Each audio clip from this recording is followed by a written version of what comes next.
नमस्कार मेरे loyal family, कैसे हैं आप सब। आशा करता हूँ आप लोग बिल्कुल ठीक और स्वस्थ होंगे। तो आज मैं आप लोगों के लिए एक सच्ची घटना पे आधारित डरावनी कहानी लेके आया हूँ। तो चलिए बिना देर किए यह खौफनाक कहानी को शुरू करते हैं। मेरा नाम अजय है। आज भी जब मैं उस रात को याद करता हूँ तो मेरी रूह तक कांप उठती है। ये कोई मनगढ़ंत कहानी नहीं, बल्कि वह खौफनाक हकीकत है जिसे मैं खुद महसूस किया था। यह बात साल 2013 की है। मैं उस वक्त एक प्रॉपर्टी सर्वे कंपनी में काम करता था। हमारा काम शहर की पुरानी, वीरान और लावारिस इमारतों का ब्यौरा तैयार करना था। एक दिन मुझे और मेरे साथी को शहर से करीबन 40 किलोमीटर दूर घने जंगलों के बीच बने एक पुराने बंगले का सर्वे करने के लिए भेजा गया। सन्नाटे में डूबा हुआ वह बंगला, स्थानीय लोग वह बंगले के पास जाने से भी कतराते थे। गांव वालों का कहना था कि उस घर का चौकीदार वर्षों पहले मर चुका है, लेकिन उसकी आत्मा हर रात अपनी ड्यूटी पे तैनात रहती है। हमने इसे महज एक गांव का अफवाह समझा और हंसकर टाल दिया। लेकिन जब हम उस जगह पे पहुँचे तो वहाँ का माहौल ही देखकर हमारा दिल बैठने लगा। काई जमी हुई पुरानी जर्जर दीवारें, हवा में खड़खड़ाती टूटी हुई खिड़कियाँ और चारों तरफ फैला एक भारी दम घोटने वाला सन्नाटा। गांव के एक बुजुर्ग ने हमें रोकते हुए एक चेतावनी भी दी थी, बेटा सूरज ढलने के पहले वहां से निकल जाना। वहां का चौकीदार आज भी अपनी नौकरी से रिटायर नहीं हुआ है। रात का खौफनाक सन्नाटा सर्वे का काम उम्मीद से कई ज्यादा लंबा खिंच गया। देखते देखते शाम के 5 बज गए और बाहर मूसलाधार बारिश के साथ तूफानी हवाएं चलने लगी। रास्तों पर अंधेरा घिर चुका था और वापस लौटना नामुमकिन था। इसीलिए हमने मजबूरी में रात वही गुजारने का फैसला किया। रात के लगभग 10:30 बजे जब हम मुख्य हॉल में बैठे थे, तभी बाहर बरामदे से किसी के भारी कदमों की आवाज आई। ठक ठक ठक।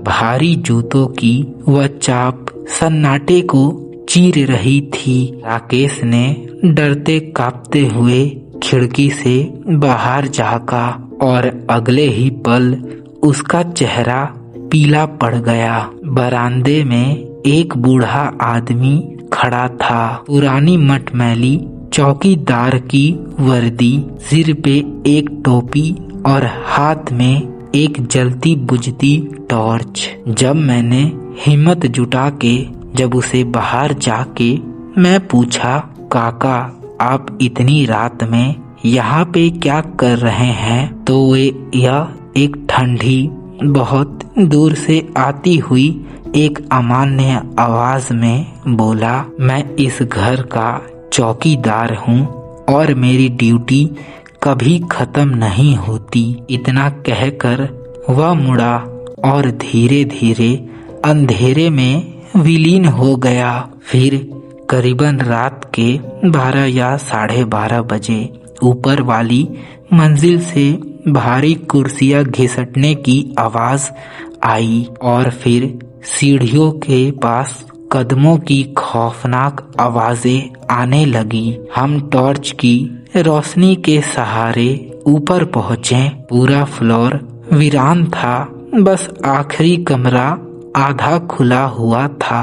अंदर एक पुरानी धूल से ढकी हुई मोटी भारी किताब रखी थी, रात्रि ड्यूटी रजिस्टर के पन्नों पर चौकीदार का नाम लिखा था, रामनाथ सिंह।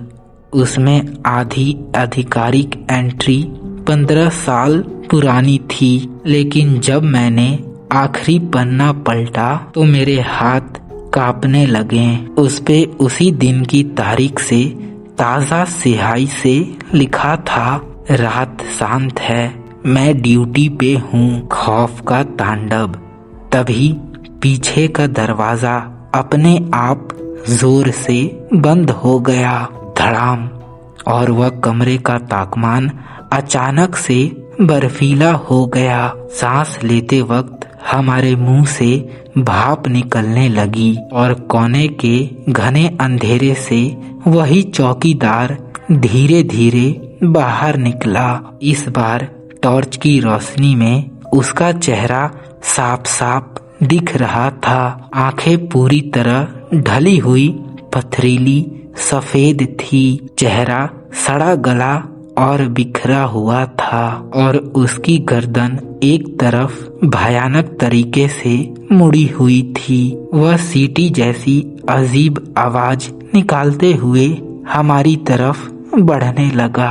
हम बदवास होके नीचे भागे, लेकिन मुख्य दरवाजा बाहर से किसी अनदेखी ताकत ने बहुत जोर से बंद कर दिया था। पूरे बंगलों के दीवाले से एक गूंजती हुई भारी आवाज आई, रात की जांच पूरी नहीं हुई, कोई भी बाहर नहीं जाएगा। फिर सीढ़ियों से ठक ठक करते हुए वह अपने साथ कई सारे धुंधली परछाइयों के साथ नीचे उतर रहा था। मौत को इतनी करीब देखकर मैं पूरे ताकत से वह बंद दरवाजे पे कस के लात मारी। भगवान के दया से वह दरवाजा टूट गया और हम लोग बारिश में पागलों की तरह भाग निकले। फिर आखिरी सच्चाई अगली सुबह गांव के बुजुर्गों ने हमें बताया, उससे हमारा खून जम गया।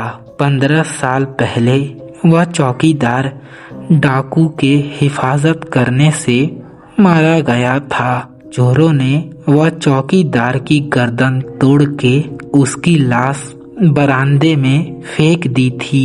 तब से उसकी रूह उसी जगह ड्यूटी निभा रही है। फिर 6 महीने बाद जब कंपनी ने मुझे उसी प्रॉपर्टी की फाइल दोबारा भेजी तो उसमें एक खालियर निरीक्षण की तस्वीर लगी थी। बरामदे के उस धुंधली फोटो में वही टोपी और टॉर्च वाला बूढ़ा आदमी खड़ा था और फोटो के पीछे लाल स्याही से लिखा था, रात अभी शांत है और मैं अभी भी ड्यूटी पे हूँ। तो यह कहानी अब यहीं पे समाप्त होती है। कहानी आप लोगों को कैसा लगा आप लोग मुझे कमेंट बॉक्स में ज़रूर बताएं। तो आज के लिए इतना ही, मिलते हैं नेक्स्ट वीडियो में। Bye bye.